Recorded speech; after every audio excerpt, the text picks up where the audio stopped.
Quiet, please.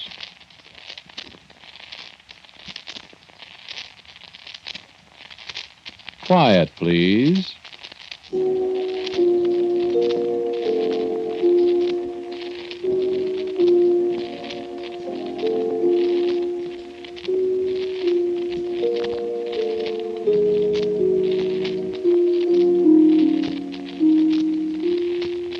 Today's story, written and directed by Willis Cooper and featuring Ernest Chappell, is called Inquest.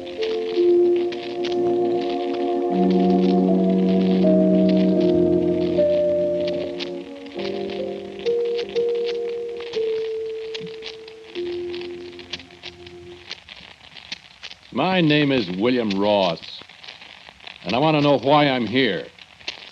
My dear Mr. Ross, in all cases of violent death, it is customary for an inquest to be held.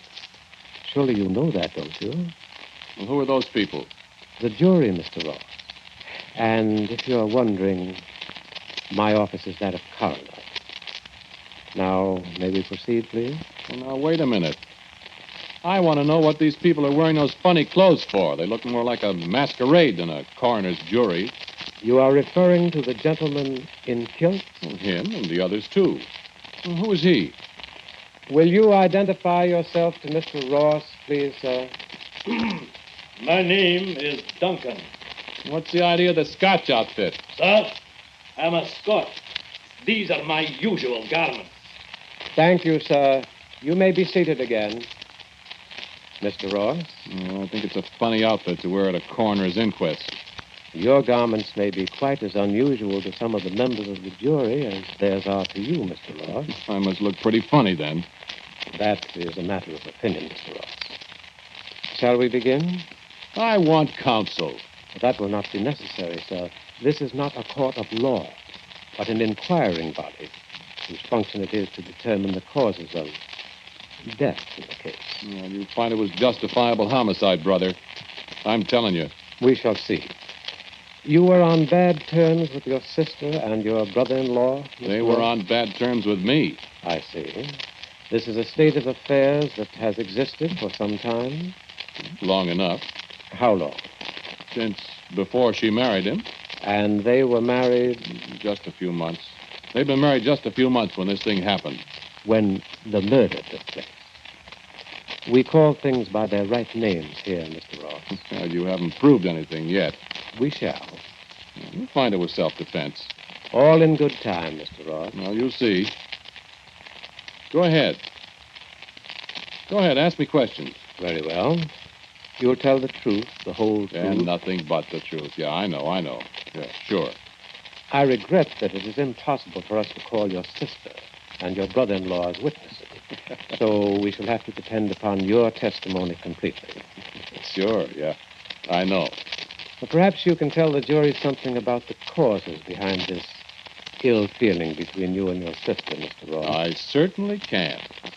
Do so, please. Well, it's pretty simple. Eileen was born in 1908, 2 years before me. There were just the two of us. I understand your parents were wealthy, Mr. Ross. Yes, they were. That's part of it, too. I suspected as much. Go on. I haven't got any money. What's he laughing at? Well, none of the people who come here to testify ever have any money, Mr. Ross, for one reason or another. Well, that's not funny. I agree with you, Mr. Ross. Kindly refrain from unseemly mirth, gentlemen. Go on, sir. Well, our parents were drowned in the wreck of the Vestas. When was that? 1927. 1928. Yeah, that's right.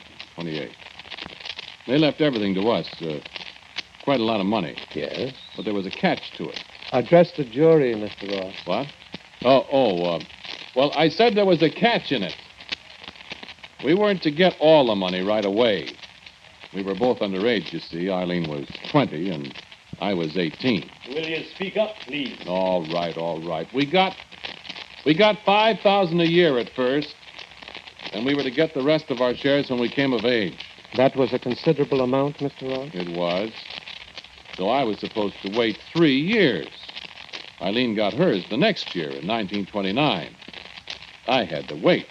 Did you wait, Mr. Ross? Yes. Well, I waited till Eileen got her share. I mean, after all, it was our money. It wasn't fair for Eileen to have that much and me not have a cent. Was it? We're not here to judge such things, Mr. Ross. This is a coroner's jury. Well, you see what I mean. Go on, sir. So I saw people making money that year hand over fist. All you needed to make money was some money to start with. And I didn't have any. What about your 5,000? No, I lost that. Gentlemen. Well, I borrowed money from her.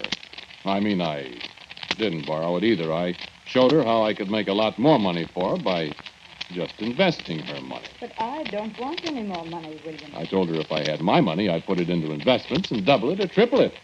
But she just smiled at me. She had the most aggravating smile I've ever seen. No matter what I'd say, she'd shake her head and smile at me. Was that when you forged her name, Mr. Ross? I don't think that's for you. Well, of course, I'm no judge. But you promised to speak the truth, you know, Mr. Ross. Well, I signed her name to a bank draft, sure. I was doing her a favor. I was going to make a lot of money for her. Of course. And I was going to have my money in another couple of years. There isn't anything wrong with that. After all, we were brother and sister.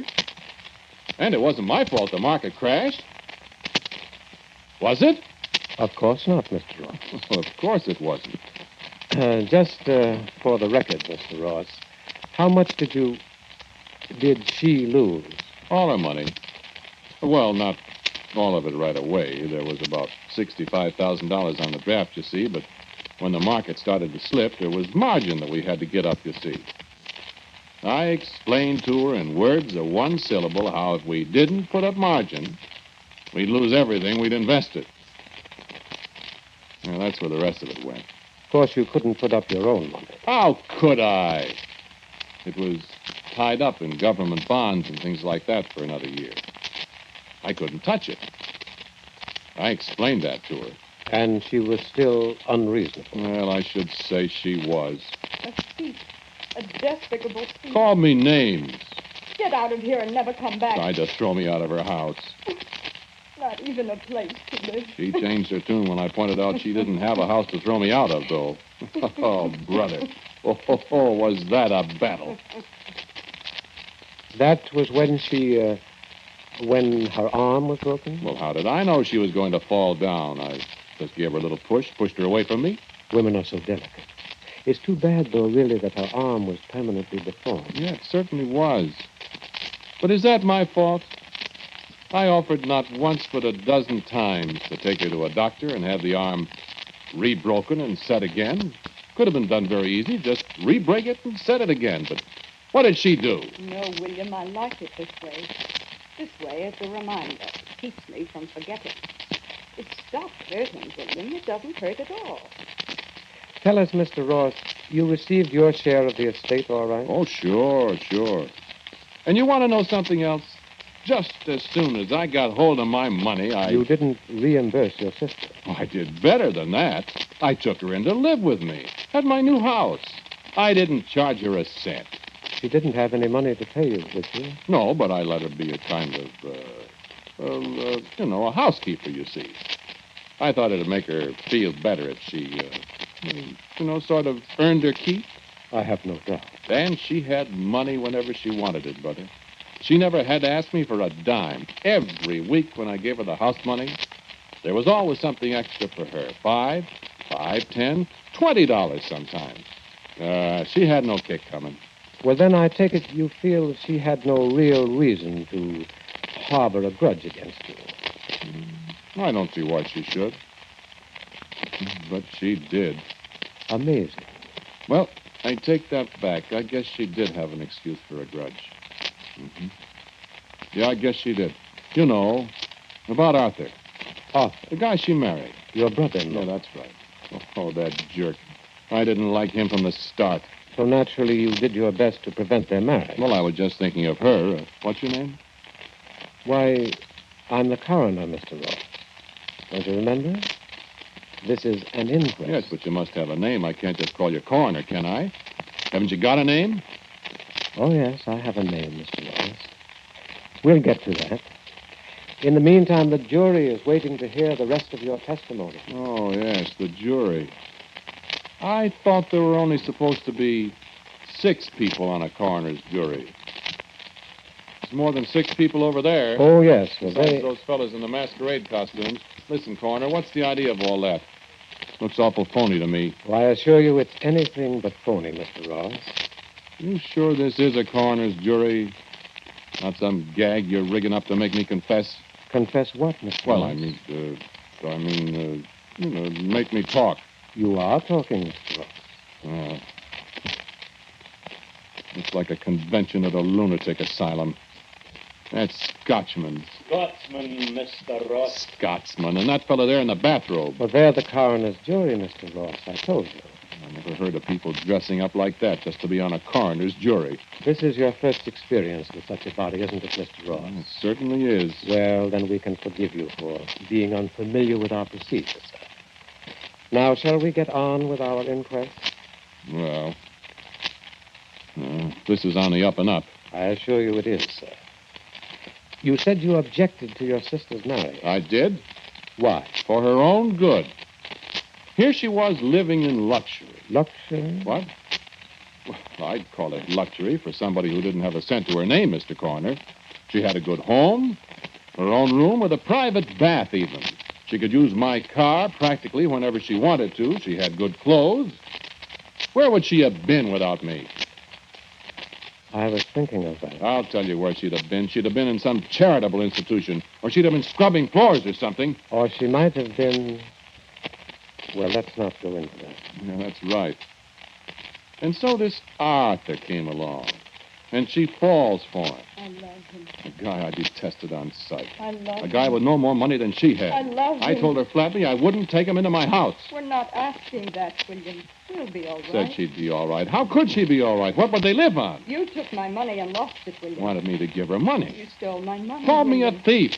We wouldn't need much, William. I wouldn't give her a cent. I gave her a home. I took care of her. I'd have got that crooked arm of hers fixed up. Why, with that arm, she couldn't even do the housework decently. And then she has the crust to want me to set her and this Arthur of hers up in their own home. Support them, even. Where did Arthur come from, Mr. Ross? Did you know him before? Yeah, he was in the Army. I didn't know him. You weren't in the Army, Mr. Ross. No, I had a bad heart, you know.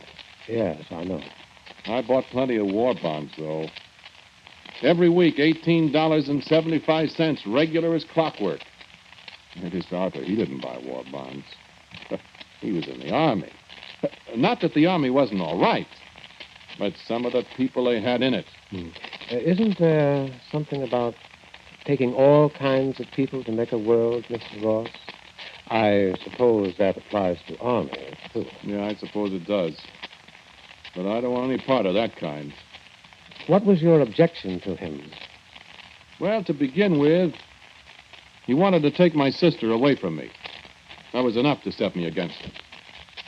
Then he didn't have any job or any prospects. And he didn't like me. I can't understand that. I wasn't going to have him upset my way of living. After all, I'd had Eileen there with me for, well, let's see, it was nearly 15 years. I was used to her. Hadn't you ever had any idea of getting married yourself, Mr. Ross? Me? I should say not. Why should I? Yeah, I suppose you're right. After all, you had a housekeeper, someone you were used to. And I understand you were quite a ladies' man, too. Marriage might upset that, mightn't it? Yeah, it certainly would.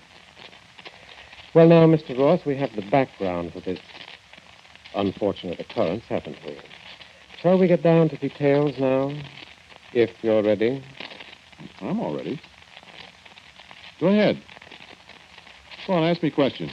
Well, I think we'd all rather have you tell the story in your own words, without prompting. Well,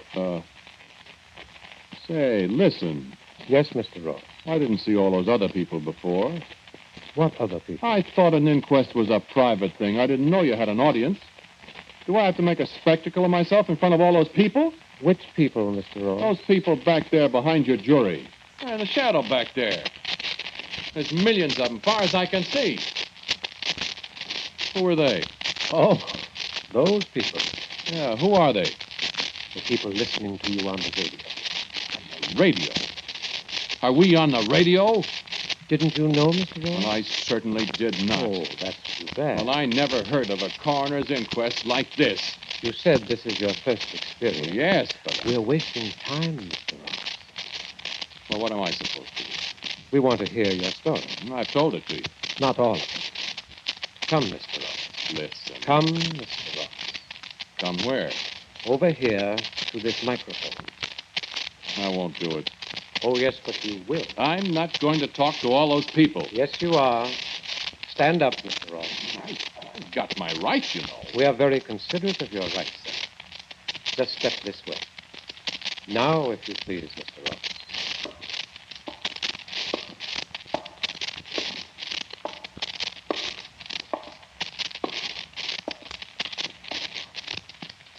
Where do you want them? Right here, if you please, Mr. Ross.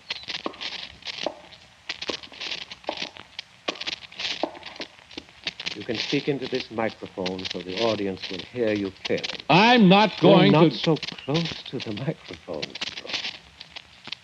Now, sir, we will hear your story of that day. We shall supply you with sound effects as they are necessary, Mr. Ross. And we even have music for you to put you in the mood, you know. Well, I don't know what kind of monkey business this is, An brother, but- inquest, Mr. Ross. Simply an inquest at which you are the principal witness. You're on your own, Mr. Ross. A great many people are listening. Music, please.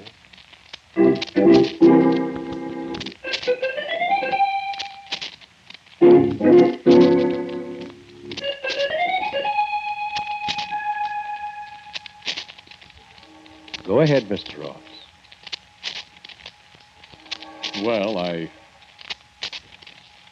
Well, I told Eileen I wouldn't let her marry this Arthur. I told you that, didn't I? After all, I've taken care of Eileen for all those years. And I think it's very unfair of her to want to walk out on me after all I've done for her. She's got a good home. And you have to remember that she's a cripple.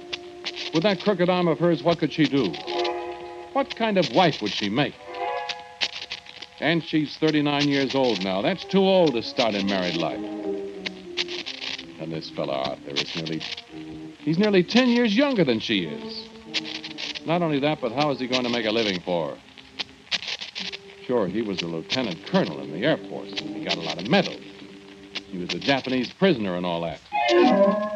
But lieutenant colonels are a dime a dozen now. And he's got no money and no prospects. He probably thinks Eileen's got money. He thinks he's going to get some of that. Well, Eileen, you know, hasn't got any money. It's my money. And she isn't going to get a cent of it. Unless I die before she does. And there's small prospect of that. So get out, Arthur, I said. Get out and stay out. And Eileen, you see that he stays out of my house. That's what I said. And I meant it. Well, he went. Eileen cried. Eileen is always crying.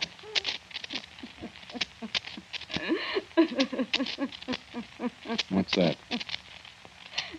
What's that noise? That's a sound effect, Mr. Ross. Perhaps you'd better listen to it a moment. Sounds like Eileen crying. Listen, Mr. Ross.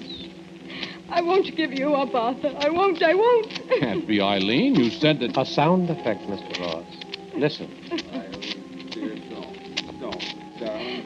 There'll be a way out somehow. We'll work it out. He'll have to let Oh, you. but Arthur, how can we? He's got to help us. I know.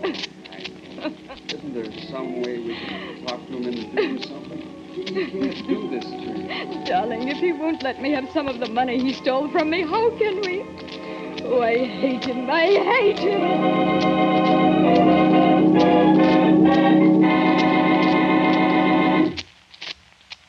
Did you recognize our sound effects, Mr. Ross? I don't know how you did that. That isn't important, Mr. Ross. You did recognize it, didn't you? Certainly I did. That was 3 weeks ago. That was the day that... Well, that was the day I really went into action. You remember? I came into the room. Eileen was sitting with her back to me. She didn't see me. Arthur was facing me.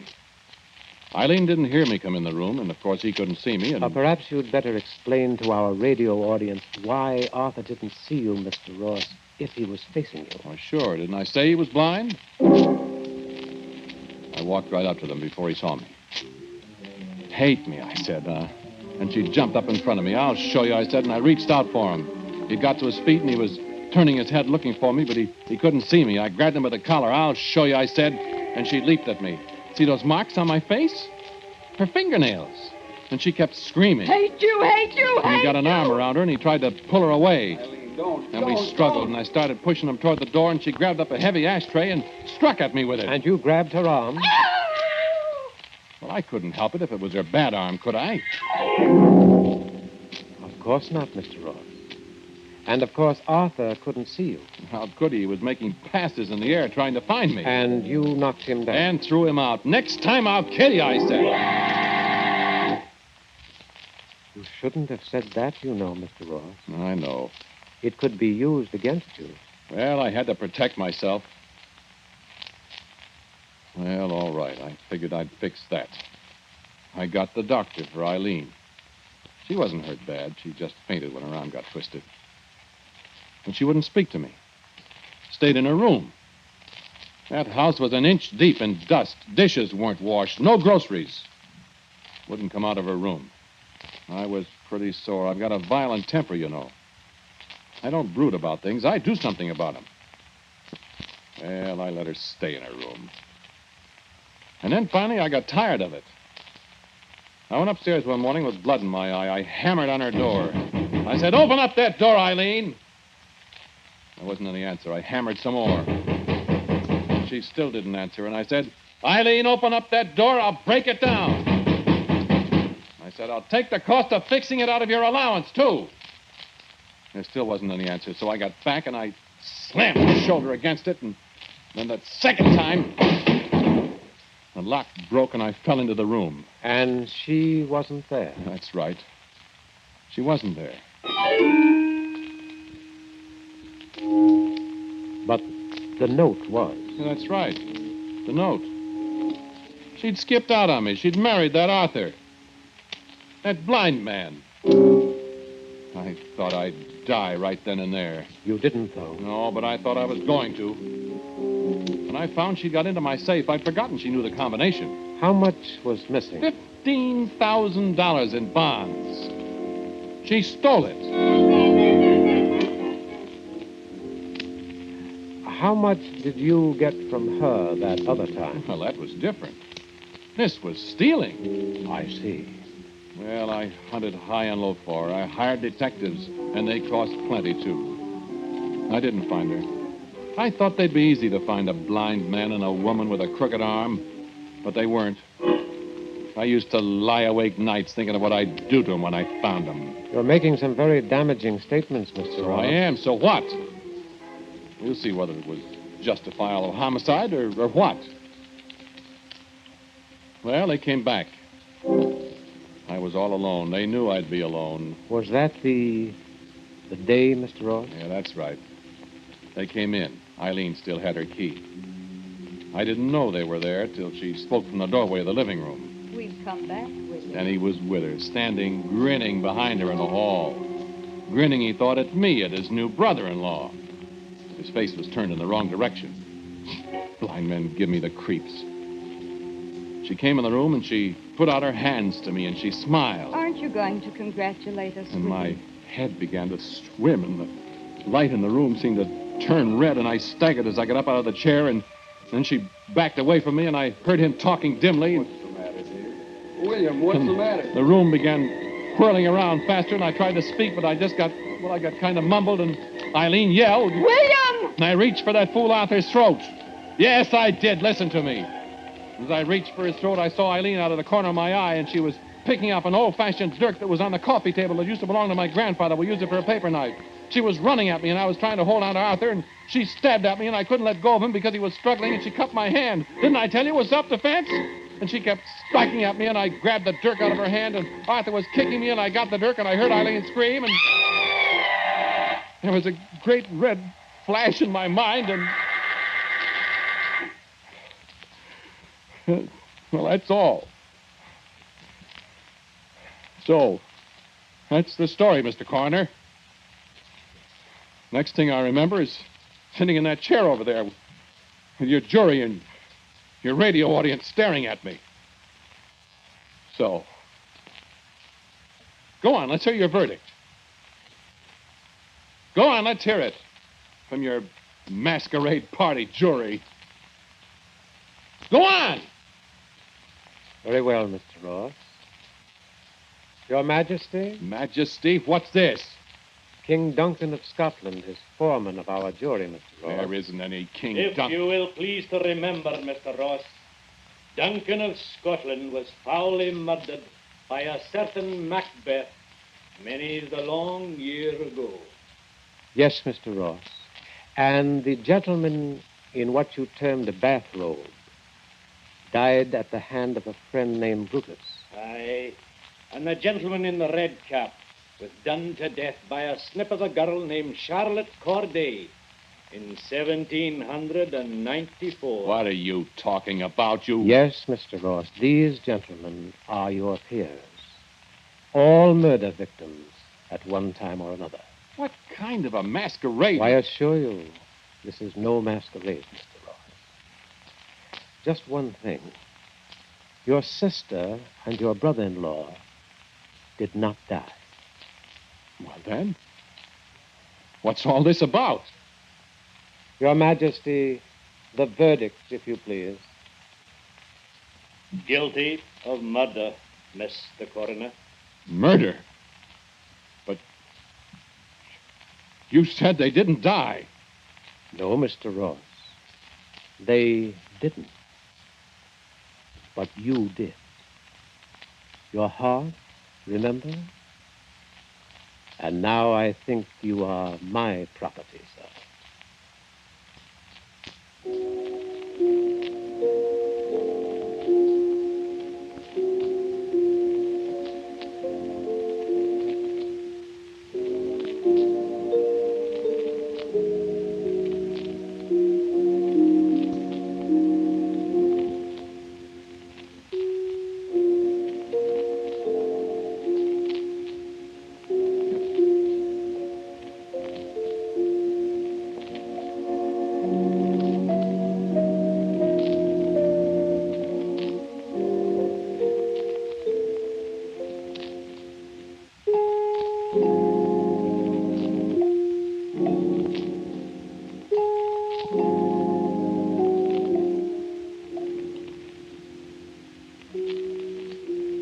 You have listened to Inquest, a Quiet Please story written and directed by Willis Cooper.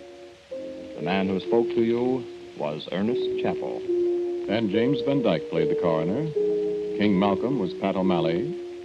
Eileen was played by Sylvia Cole. And Arthur was John Morley. Music was composed and played by Gene Ferrazzo. Now, for a word about next week's Quiet Please story, here is our writer-director, Willis Cooper. Next week's story is the adventure of a writer and the characters that he creates. It's called Bring Me to Life.